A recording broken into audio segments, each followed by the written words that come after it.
Assalamualaikum warahmatullahi wabarakatuh. Perkenalkan, saya dengan Ayas Triana, perwakilan dari kelompok 4 yang akan mempresentasikan tugas perekonomian Indonesia, yaitu transformasi struktur ekonomi Indonesia.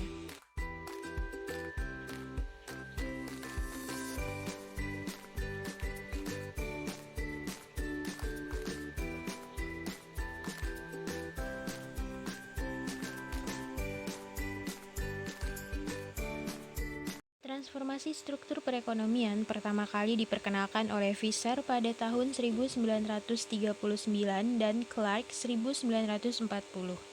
Visser mengenalkan konsep tentang kegiatan primer, sekunder, dan tersier. Visser kemudian didukung oleh Clark yang merupakan dasar bagi studi-studi pertumbuhan ekonomi dan perubahan struktural setelah Perang Dunia Kedua. Perekonomian suatu daerah dalam jangka panjang akan terjadi perubahan struktur perekonomian di mana yang semulanya mengandalkan sektor pertanian menuju sektor industri. Dari sisi tenaga kerja akan menyebabkan terjadinya perpindahan tenaga kerja dari sektor pertanian desa ke sektor industri kota, sehingga akan menyebabkan kontribusi pertanian meningkat.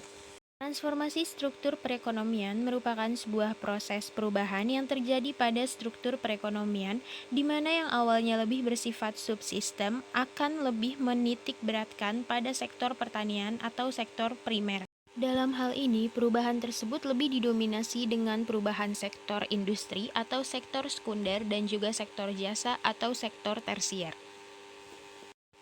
Transformasi struktur perekonomian menjadi salah satu indikator dalam proses pembangunan ekonomi di suatu wilayah.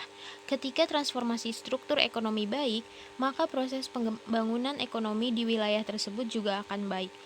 Transformasi ekonomi Indonesia dapat dimulai dari strategi industrialisasi pengelolaan. Dalam hal ini, tabel input-output menunjukkan indeks daya penyebaran industri pengelolaan sebesar 1,09, yang dapat dijelaskan bahwa kenaikan permintaan akhir 1% akan meningkat pada pertumbuhan industri penghasilan input penyokoknya sebesar 1,09%. Dengan kata lain, langkah krusial dalam jangka pendek adalah bagaimana untuk mengembangkan industri pengelolaan yang berbasis sumber daya alam secara pasif di seluruh sentra produksi seperti pertambangan, perikanan, perkebunan, pertanian, dan lain sebagainya. Proses transformasi dan perubahan struktural di Indonesia ditandai dengan peningkatan yang pesat pada sektor industri manufaktur dan penurunan yang juga relatif pesat pada sektor pertanian terhadap PDRB. Akan tetapi, perubahan dalam struktur ini tidak disertai oleh perubahan yang berarti dalam hal penyerapan tenaga kerja.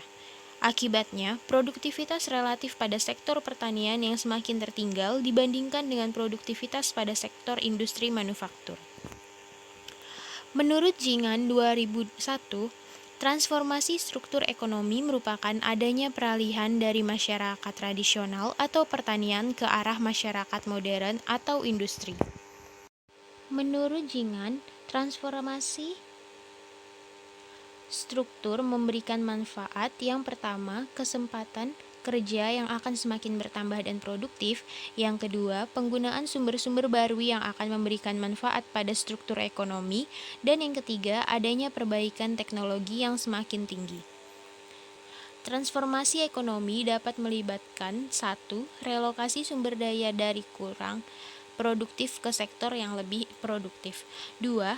Peningkatan kontribusi manufaktur terhadap PDB. 3. Penurunan pangsa lapangan kerja pertanian terhadap total tenaga kerja. Yang keempat, pergeseran kegiatan ekonomi dari pedesaan ke perkotaan. Dan yang terakhir, munculnya ekonomi industri dan jasa modern.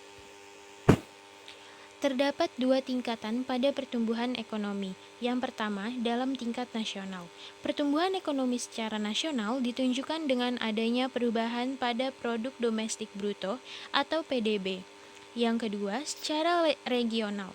Pertumbuhan secara regional dapat dilihat dengan adanya perubahan yang terjadi pada produk domestik regional bruto atau PDRB. Proses perubahan struktur perekonomian dapat ditandai dengan Yang pertama, menurunnya pangsa sektor primer atau pertanian. Yang kedua, meningkatnya pangsa sektor sekunder atau industri.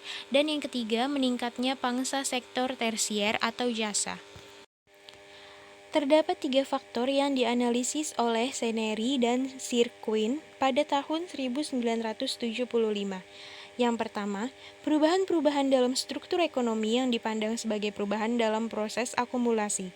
Dalam proses akumulasi meliputi kegiatan-kegiatan pada pembentukan modal atau investasi, penerimaan pemerintah, dan usaha menyediakan pendidikan bagi masyarakat. Yang kedua, perubahan-perubahan dalam struktur ekonomi yang dipandang sebagai perubahan dalam proses alokasi sumber-sumber. Proses alokasi sumber-sumber meliputi struktur permintaan domestik, struktur produksi, dan struktur perdagangan. Dan yang ketiga, perubahan-perubahan dalam struktur ekonomi yang dipandang sebagai perubahan dalam proses demografis dan distributif. Proses demografis dan distributif meliputi kegiatan proses perubahan dalam faktor alokasi tenaga kerja dalam berbagai sektor, urbanisasi, tingkat kelahiran dan kematian, serta distribusi pendapatan. Sekian presentasi dari kelompok 4. Kurang lebihnya mohon maaf. Wassalamualaikum warahmatullahi wabarakatuh.